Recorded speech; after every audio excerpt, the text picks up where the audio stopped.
अस्सलाम वालेकुम रहमतुल्लाह। आज तो बड़ा ही वो बेहतरीन होने वाला है ये वीडियो। इसमें आप देख सकते हो कि हुज़ूर सल्लल्लाहु अलैहि वसल्लम मुबारक की जो इब्तिदा से रोज़ा मुबारक की जो तामीर हुई और फिर वक्त के साथ साथ वो कितने मराहिल से ये तामीर वो गुज़री और मुख्तलिफ़ अदवार में कौन से चेंजिंग हुई। तो हुज़ूर सल्लल्लाहु अलैहि वसल्लम मुबारक के रोज़ा मुबारक की वो बिल्कुल एक बाकायदा वो इब्तिदा से लेकर आज तक जो चेंजिंग्स उसमें हुई तो उनके खाका वो पेश किया गया है। तो आप उनको देखो और आखिर तक देख लो, आपको काफ़ी उससे वो मालूमात हासिल हो जाएगा और आपको हुज़ूर सल्लल्लाहु अलैहि वसल्लम मुबारक के रोज़ा मुबारक का जो नक्शा है वो बेहतर तरीके से आपको पता चल जाएगा। तो साइड में देख लो, उनके साथ वो तफसील ख़ुद भी मौजूद है, इसी वजह से मैं ज़्यादा तफसील वो नहीं कर सकता, तो नोट करते रहो। ये दिखाया जा रहा है हुज़ूर पाक सल्लल्लाहु अलैहि वसल्लम की कब्र की तौसियात कितने मराहिल से गुजरी। कि पहले हुज़ूर सल्लल्लाहु अलैहि वसल्लम की कब्र किस तरह थी।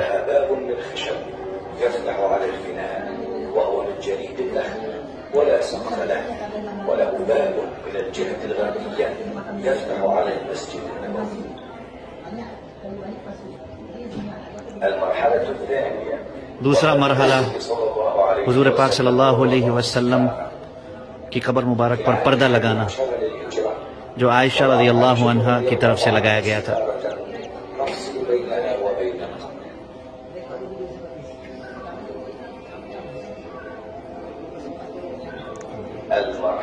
तीसरा मरहला हुज़ूर पाक सल्लल्लाहु अलैहि वसल्लम की कब्र का, जब हज़रत अबू बकर सिद्दीक़ रज़ियल्लाहु अन्हु की वफ़ात होती है।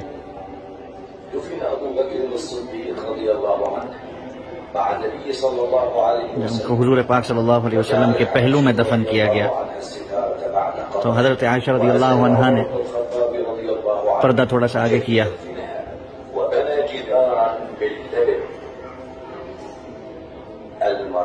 चौथा मरहला उमर रज़ियल्लाहु अन्हु की वफ़ात जब होती है।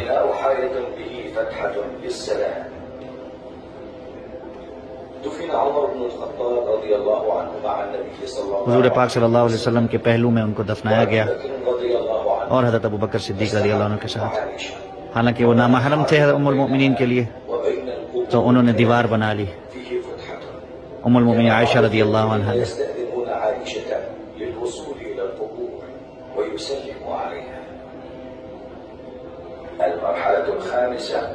पांचवा मरहला हुज़ूर सल्लल्लाहु अलैहि वसल्लम की कब्र मुबारक का,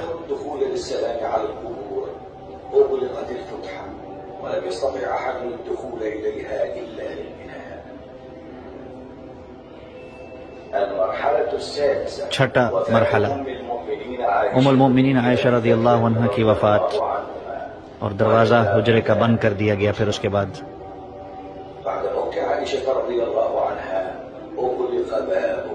दरवाज़ा बंद कर दिया गया था हुजरे का।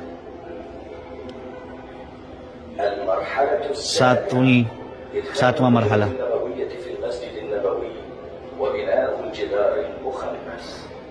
मस्जिद के अंदर कब्र का आना। मस्जिद के हिस्से में वलीद इब्न अब्दुल मलिक का हुक्म था कि सारी जगह को डिमोलिश किया जाए। आप सल्लल्लाहु अलैहि वसल्लम की अज़वाज मुतहरात के घरों को भी ऐड किया जाए अंदर। उन्होंने सारी इस ब्रिक वॉल, इस दीवार को तोड़ा और दोबारा से तामीर की गई बगैर किसी दरवाजे और खिड़की के, ताकि कोई भी अंदर न जा सके।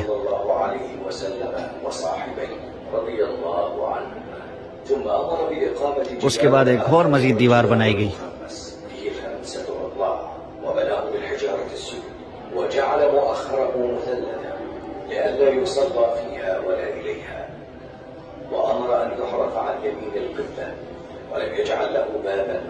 कोई दरवाजा और खिड़की इस पे नहीं बनाई गई थी और फिर इसको पर्दे से बंद कर दिया गया। और ये आज जो कब्र जो है हुज़ूर पाक सल्लल्लाहु अलैहि वसल्लम की जो रोज़ा मुबारक है वो आज इस तरह है। इसको आप देख सकते हैं। तो उम्मीद करता हूँ कि आपने वो ये क्लिप पूरा वो देख लिया होगा और आपको अंदाज़ा हो गया होगा हुज़ूर सल्लल्लाहु अलैहि वसल्लम मुबारक के रोज़ा मुबारक का जो नक्शा है, तो वो सारा आपको अंदाज़ा हो गया होगा। बहुत से लोगों के लिए ये ख़यालात आते हैं ہے کہ حضور صلی اللہ علیہ وآلہ وسلم مبارک کا روضہ مبارک کیسا ہوگا، اندر سے کیسا ہوگا، اس کا دروازہ ہے نہیں ہے، تو یہ سارے وہ معاملے وہ جتنے ہیں تو ان کی وضاحت اس میں وہ ہو چکی ہے، آپ نے وہ تفصیلاً اس کو دیکھا ہوگا۔ تو اسی وجہ سے میں نے بھی وہ مناسب سمجھا، بلکہ ضروری سمجھا کہ وہ آپ کے ساتھ یہ شیئر کروں، تاکہ آپ کو بھی اپنے محبوب، ہم سب کا محبوب جناب محمد الرسول اللہ صلی اللہ علیہ وآلہ وسلم مبارک کے روضہ مبارک کا نقشہ، وہ سارے جو تعمیرات وہ ہوئی ہے آج تک، جو اس میں چینجنگز ہوئی ہے، اور اندر سے یعنی کیسے لگتا ہوگا، تو ہر عاشق کا وہ یہ ایک سوچ ہوتا ہے نا کہ مجھے اپنے محبوب صلی اللہ علیہ وآلہ وسلم مبارک کے متعلق وہ پتہ چلے، ان کے روضہ مبارک کے متعلق وہ پتہ چلے، نقشے کے متعلق وہ پتہ چلے، پھر بندہ خیال میں ایک تصور پھر بنا سکتا ہے، آسانی ہوتی ہے، اور محبت کے اظہار میں اور متوجہ ہونے میں ایک آسانی ہوتی ہے۔ تو اسی وجہ سے وہ میں نے آپ کے ساتھ یہ شیئر کیا۔ تو اللہ جل جلالہ قبول و منظور فرمائے۔ السلام علیکم ورحمۃ اللہ وبرکاتہ۔